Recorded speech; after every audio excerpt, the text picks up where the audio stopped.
Alright, so Tyler decided he wanted me to check out You Have No Idea How Alone You Are, Garfield. SCP-3166 by TheVolgun, and a lot of people wanted to see this happen as well. This is one of the most highest requested videos on the server. It's actually tied for first place right now. It's a Euclid SCP, paraphysical SCP. Let's get into it. I'm waiting to see how he is a demon cat. This is made by TheVolgun, so we already know it's going to be good information. Let's check out the demon cat and get into it. Here we go.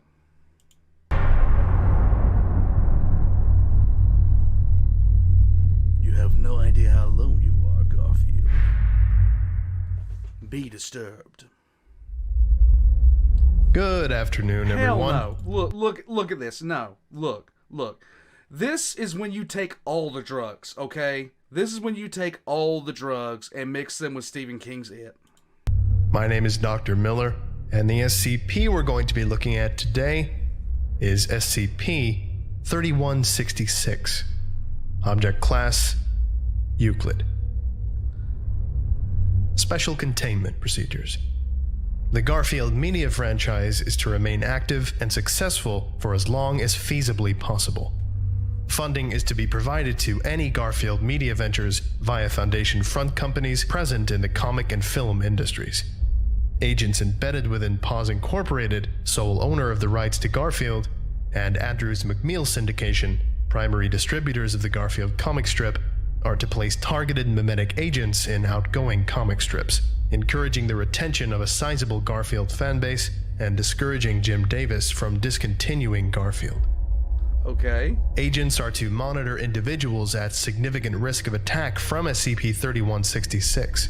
In the event of an SCP-3166 manifestation, agents are to use supplied frozen lasagna to lure SCP-3166 away from its target and dispatch it once out of public view. What? Any witnesses are then to be administered amnestics as appropriate for their level of exposure. Description: SCP-3166 is a 2.1 meter tall humanoid entity, presumed pataphysical in nature, known to manifest during periods when the Garfield media franchise is performing poorly in terms of public reception. The exterior layer of SCP-3166's body resembles a crudely made costume of the character Garfield, which field inspection has shown to be composed of legitimate cat fur. However, analysis of SCP-3166's composition in the field has shown that its interior mass is composed entirely out of pasta, specifically lasagna. What? Upon the criteria for its manifestation being met, SCP-3166 will appear in the vicinity of a suitable individual, hereafter referred to as the target, and move towards their location. Known targets of SCP-3166 have included individuals prominently involved in rival media to the Garfield franchise, individuals formerly involved in the production of the Garfield comic strip, individuals involved in parodies of the Garfield franchise, vocal critics of the Garfield franchise, and Garfield creator Jim Davis. This has only occurred on occasions where the negative reception Garfield was receiving could be traced back to Mr. Davis's management of the franchise.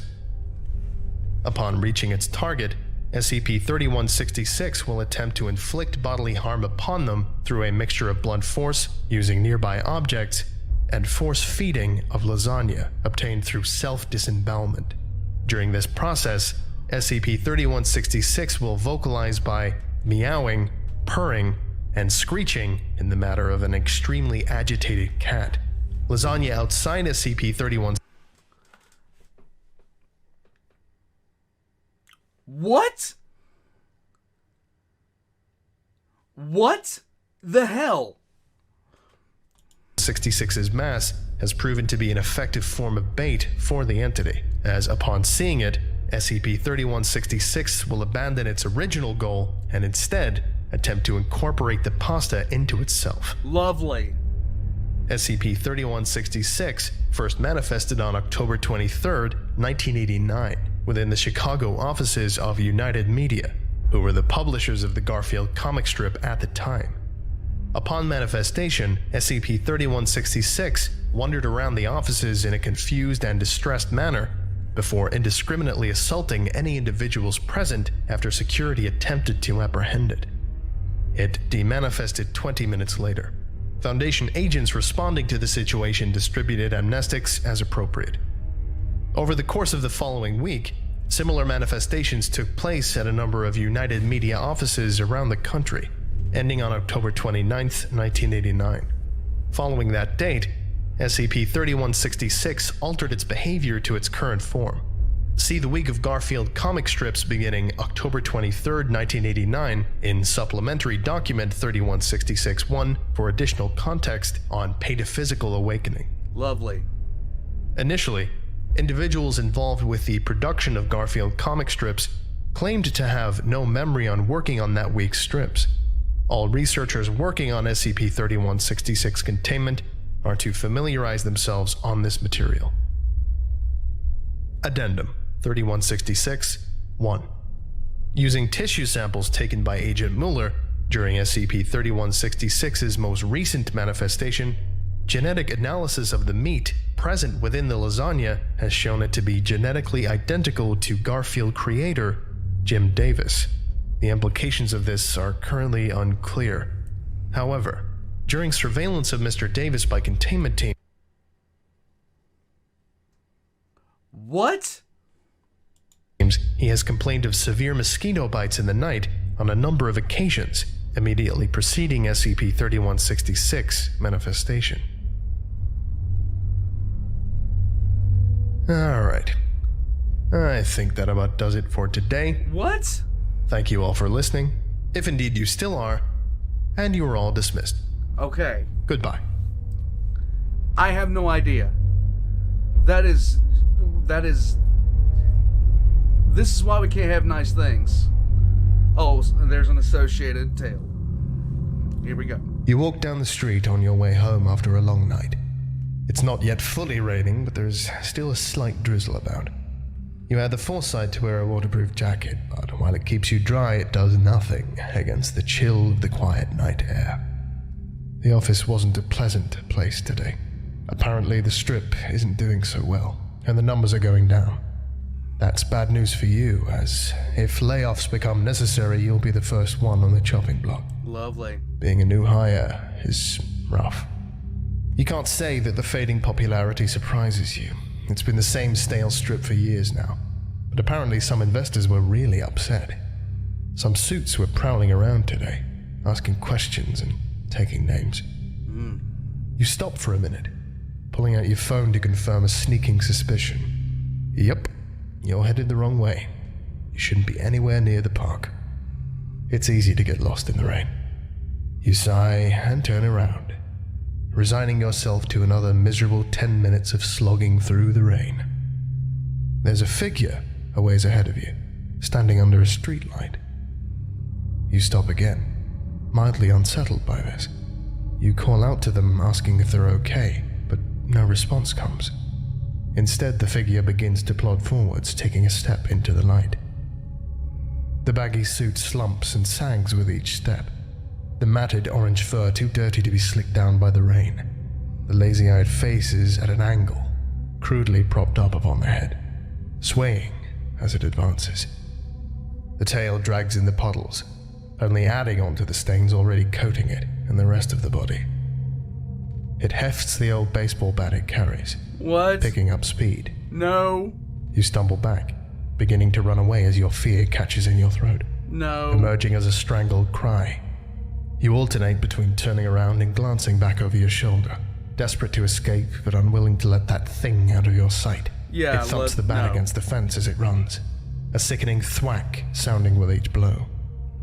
Too focused on the beast, you don't avoid the puddle and your foot slides out from under you, sending you crashing to the ground. As the world whirls around you, seeing nothing but darkness and rain, a low, agonized meow sounds from above you, Oh, hell immediately no. followed by a crushing blow to the hip. You scream out in pain, but as you gasp for a breath, a horrible, wet, tearing noise fills the air, accompanied by another guttural screech. Then, a dripping, slimy mass is slammed into your face, and your monstrous assailant begins forcing fistfuls more down your throat. Man, you hate Mondays.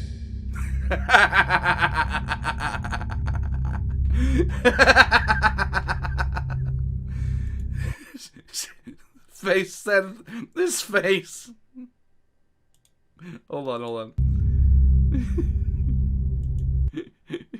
Hell no.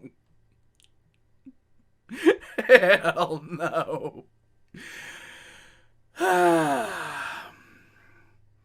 Makes you just want to reach out and pet it, doesn't it? Alright, that's about enough of that. That is well enough of that. Alright, guys. So, once again, this is just why. What did Jim Davis ever do to deserve this? Jim Davis just wrote about a terminally depressed, obese cat and his incel owner. Is there anything we can do for this guy? Jeez. Like, why? I remember Garfield and Friends. Like, that was one of my favorite shows when I was a kid. Garfield and Friends was it. I can't remember who did the voice of Garfield, but they did it perfectly. Okay.